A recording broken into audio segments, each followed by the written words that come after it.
Well, here we are for the next video, and the one before this we were doing the hammers, the dollies and the slappers. And like I mentioned in that video, we're going to be looking at some dressing plates, chasers, T-mandrels and other vice-held mandrels for shaping metal. So let's start off with some plates, and that can be as simple as just getting a piece of 2.5, 3 inch wide, 3/8 thick with a little angle to it. Nice plate to be able to put down on the edge of the bench, to be able to dress down on and shape different flanges. Sometimes you get more complex and you get a plate with different radiuses, and each radius has a purpose. You use it to do all kinds of clean up on indentations or pressings. So they come in really handy as not only a dolly but also for channel.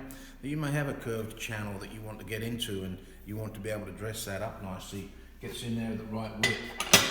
You can even get one with a reverse curve inside, so that's nice to be able to do the contours, channeling and such like again.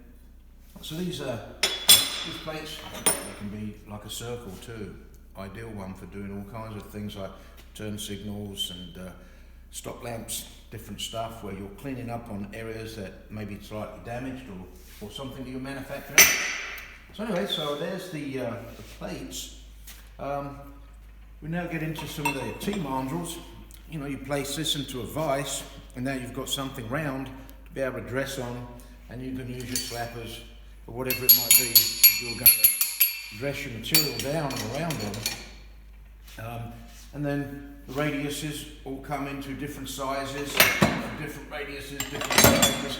Here's a slightly smaller one, domed end on the end, comes in handy now and again. And here we have a mid-sized one that is very useful, popping it in a vise or sometimes even on a panel.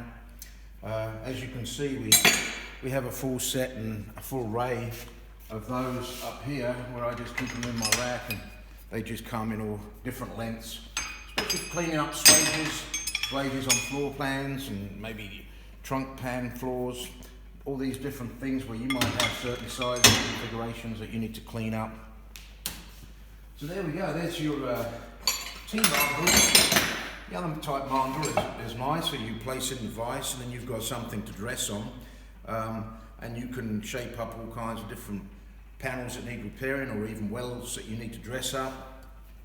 And we then get into some of the chasers. So the chasers, we come down into the floor. So here we have an array of chasers. I mean, they can be as simple as something like an old brick spade. It's all rusted, uncleaned up. It's one of my next projects that I'm going to be cleaning up and making something usable out of something that's really old. So there's different sizes. So this one's just an old spade chisel. As you can see, it's real fine. I ground it down just a little bit. I put a nice radius on, and then a little bit of polishing and clean up, and it's ideal for using for chasing in jams and chasing in areas where they need to be moved. So here we have an array of those, and as you can see, some of them are just flat top, really sharp on the corners, got the little radius going on, real thin though, ideal.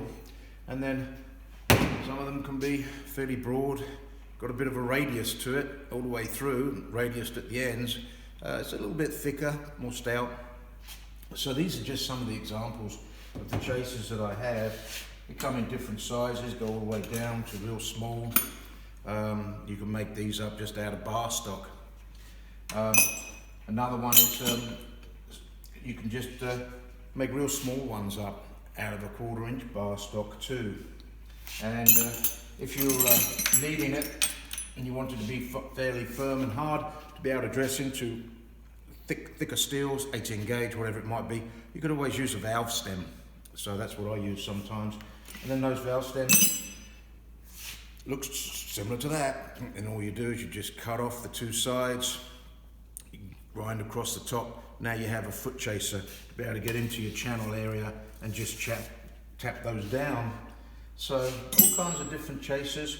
Some of them can be made out of Delrin. Some of them can be made out of hard plastic. There are other areas.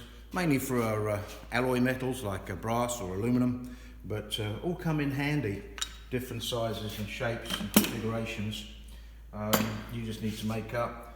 And actually I was given a nice set of some chasers which were special wood, nice and hard, and these can be used on dressing all different kinds of areas, making up especially on alloy, stuff like that, to clean up maybe some of the trim that goes around windshields and things as well.